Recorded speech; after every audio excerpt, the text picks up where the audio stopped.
when you're quitting weed, building strong sleep pressure through physical movement, mental activity, and a structured routine is essential, not just for restorative sleep, but also to give your cravings a constructive outlet and just for returning to the natural rhythms that your body's gonna need to find once you're not smoking weed every single day.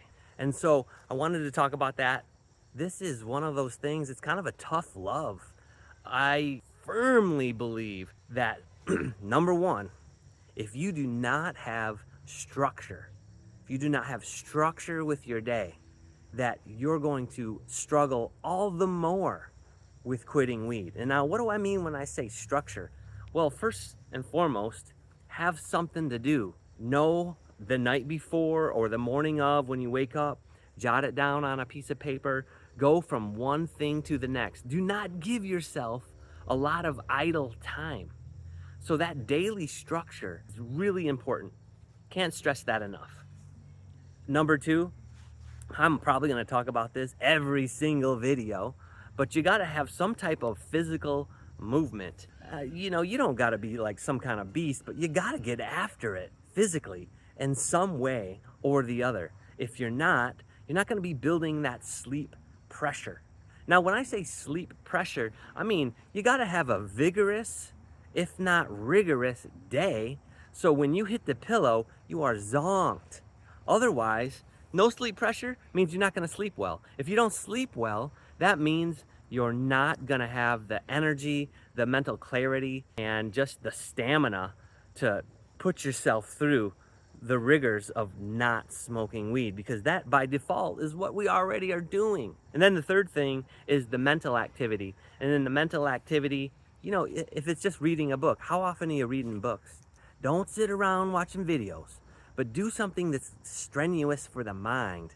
So reading, writing in a journal, picking a project, any type of mental activity, even doing like the crossword or something. These are very important things.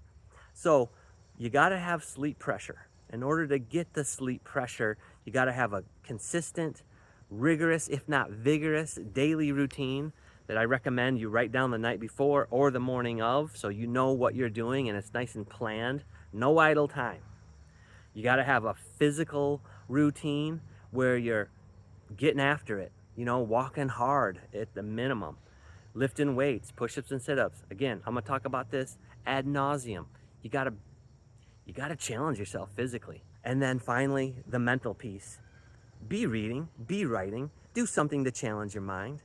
And all these things create this sleep pressure so that when you hit the pillow, you're going to zonk out, you're going to get a full night's sleep, and then that cycle helps you have the energy and the stamina the next day to do it all over again. And this whole process will help you get back to the natural rhythms that your body will find naturally once you're not smoking weed anymore. Okay, short video today. Just wanted you to hear this. This is what I'm doing. I've never been more structured in my life. I'm going from one thing to the next. My days are full. They were full already. They're really full now. Thanks for watching. If you're really struggling, go ahead, send me a text, 269-389-9801. By the way, you don't have to be really struggling to send me a text. I'd love to hear from you. Who are you? Why did you choose to quit weed? Also, the comments. I love comments. Let's comment. All right. Thanks again. Appreciate you. Let's do it. I wanted to make this addendum to the video because I felt like that video was a little preachy, but it's true. I want to share with you what I do for structure. And since this is my quit weed journal, it only makes sense that I would share what my structured day looks like in this 30-day quit. I woke up at 5:30. I went to the kitchen. I made some coffee. I read Proverbs. Read one proverb a day. Think about it.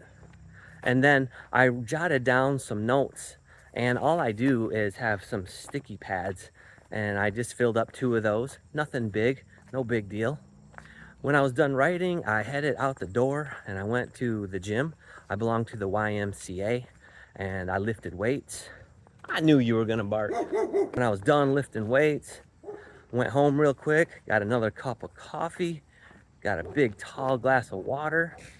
From there, I went to the greenhouse where I work, and I met up with my employees, made sure they know what they're doing, touched base with everybody, got everybody going, answered some questions, made the rounds, checked over things. Once I left work, I went back home and folded laundry.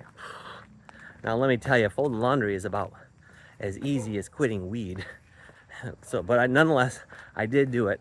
I folded the laundry, and then my kids came home. It's Monday. We do a week on, week off schedule.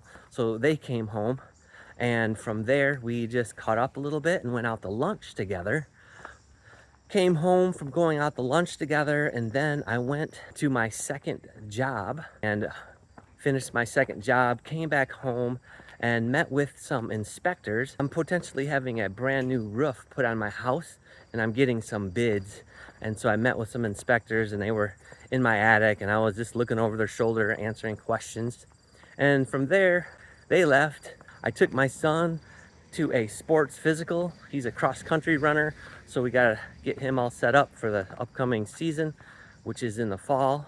And then when we were done with that, I came home, and my daughter has band practice. She's a bassist. She plays the bass. And we did that, and she's driving, so it takes a little bit longer for her to get prepared. She drove, dropped her off. I came back home, quickly went and got some groceries, and now I'm making this video. And it is currently 7:33 in the evening. I got to pick my daughter up at 9. I'm gonna walk through the door in just a moment here, edit this video, make some food for the kids and myself, and man, let me tell you, that's a full day. I feel the sleep pressure. I'm gonna zonk. I've been sleeping really well because I've been following such a rigorous structure. My days begin as early, like I said, as 5:30 or 6, and I might not be done with all the things that I want to do until 8:30 or 9, and I'm usually asleep by 9:30. Thanks for watching. Please leave a comment.